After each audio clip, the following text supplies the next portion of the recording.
Johnston Street in Lafayette. From the KATC Weather Lab, here's Eric's forecast.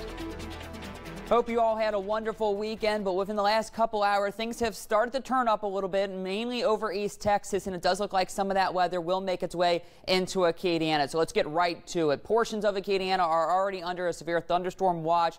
That includes mainly the western and northern portions of Acadiana. That includes Acadia, Jeff Davis over the Calcasieu, Beauregard, Allen, up into Evangeline, St. Landry, and then most of the northern portions as well. This continues until 1 o'clock this evening as that cluster of thunderstorms is now beginning to make its way out of Texas and push into Louisiana. You can see portions of Vernon Parish already starting to see it, and it's making its way up into Rapides, getting towards the Alexandria area. But the good news is within the last several hours, it does look like this thing is beginning to weaken some. We're not seeing the purples that we saw earlier, just still dealing with some darker reds. So there is some stronger, heavier downpours mixed in with this system. So we'll start with the system up and back through Vernon Parish. This was the one that produced a severe thunderstorm warning earlier as it made its way through Leesville up towards Simpson. Now beginning to fall apart, but still has a good bit of thunder and lightning with it as it's making its way towards Rapide Parish. No warning with this, but there is a special weather advisory with this system as it still has the potential to produce some heavy rains along with lots of thunder and lightning and maybe some wind gusts up to 30-40 miles per hour with that cell. We have another cell getting ready to move into that area, but you can see earlier towards the Leesville area it was producing some large hail up to quarter, $half size, but within the last hour you can see things have begun to settle down, but you can still see possibility for maybe some small pea-sized hail with this system, and that has been the main concern with these systems pushing out of Texas, where they saw up the baseball-sized hail as it was moving through earlier this evening, but now things are beginning to weaken. We still have this cell over towards East Texas getting ready to move into northern portions of Beauregard. That's why they are under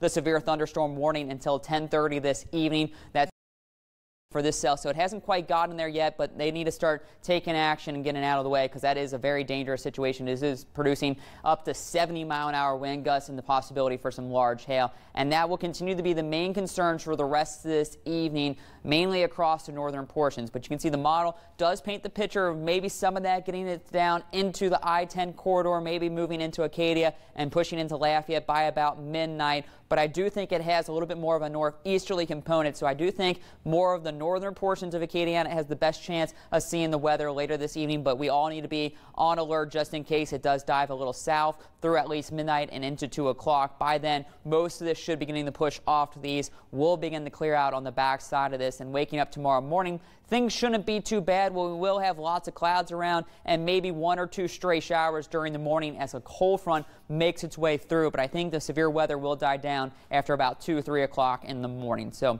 here's our other model. It shows that mainly moving through the northern portions of Acadiana, moving it over towards Baton Rouge by 1 o'clock, things settling down across a large portion of Acadiana, but still up to some strong and severe storms possible for the next couple hours. Things clear out during the late overnight hours into tomorrow morning. Things are dry, but then their front comes through, so maybe 1 or 2 stray showers as the front moves through.